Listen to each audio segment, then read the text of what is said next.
केटू जहां बुलंद चोटियों को सर करने वाले कोपैमाओं के दिलों में एडवेंचर के जज्बात जगाती है, वहीं यही चोटी दुनिया की सबसे बुलंद चोटी एवरेस्ट से भी ज्यादा खौफनाक समझी जाती है।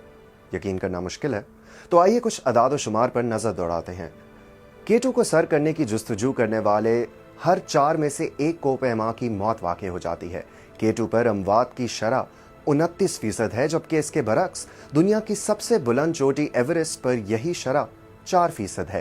केटू की बुलंदी 8,611 मीटर है, जो कि दुनिया की बुलंद तरीन चोटी एवरेस्ट से सिर्फ 200 मीटर कम है। लेकिन मौसम सरमा में यहाँ पर हालात जानलेवा हो जाते हैं।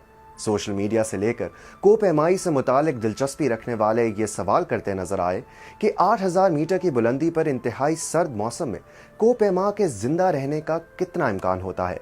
इसके लिए सबसे पहले ये जानना जरूरी है कि डेथ जोन क्या होता है और कोपैमा डेथ जोन में कितने घंटों तक जिंदा रह सकते हैं, और इतनी ऊंचाई पर रहने से इंसानी दिमाग और जिस्म पर क्या असरात पड़ते हैं। सतह समंदर से 8,611 मीटर की बुलंदी पर वाक़े केटू का बॉटल नेक के नाम से मशहूर मकाम तकरीबन 8,000 मीटर से शुरू होता है, और कोपैमाओं की इस्तिलाह में इसे डेथ जोन या मौत की घाटी कहा जाता है, जहां चैलेंजेस में नुमाया इजाफा हो जाता है। यहाँ कोपैमाओं को जानलेवा कुदरती मौसम के साथ नबरद आजमा होने के साथ साथ अपने जिस्म के अंदर भी एक लड़ाई लड़ना पड़ती है। डेथ जोन में इंसानों को सांस लेने के लिए दरकार ऑक्सीजन की कमी से जहां एल्टीट्यूड सिकनेस लाहक होने वाली बीमारी के इम्कानात बढ़ जाते हैं, वहीं इतनी बुलंदी पर तेज हवाएं भी कोपैमाओं के लिए जानलेवा साबित हो सकती हैं। यहाँ पर इंतहाई कम दर्जा हरारत भी जिस्म के किसी भी हिस्से में फ्रॉस्ट बाइट का बायस भी बन सकता है।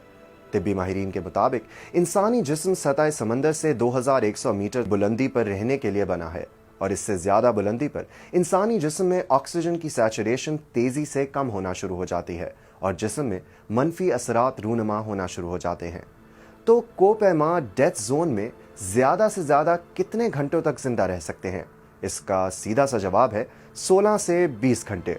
क्या आज तक किसी कोपैमा ने डेथ जोन में 20 घंटे से ज्यादा वक्त गुजारा है?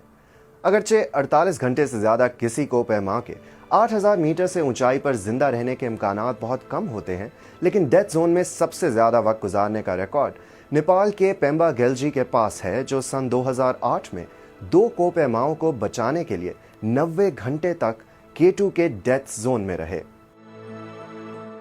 दुनिया के इस दूसरे बुलंद तरीन पहाड़ केटू को सदियों में फतह करने की कोशिश करने वाले पाकिस्तानी कोपैमा मोहम्मद अली सतपारा, आइसलैंड के जॉन स्नोरी और चिली के हुआन पाब्लो का राब्ता जुम्मे के रोज बेस कैंप टीम और अहले खाना से मुनक़ता हुआ, और सनीचर की शब 2 रोज की तलाश और बचाव के ऑपरेशन में कामयाबी ना मिलने के बाद अली सतपारा के बेटे साजिद सतपारा ने कहा है कि अब इस कार्रवाई को उनके वालिद की लाश की तलाश के ऑपरेशन में तब्दील करके जारी रखना चाहिए।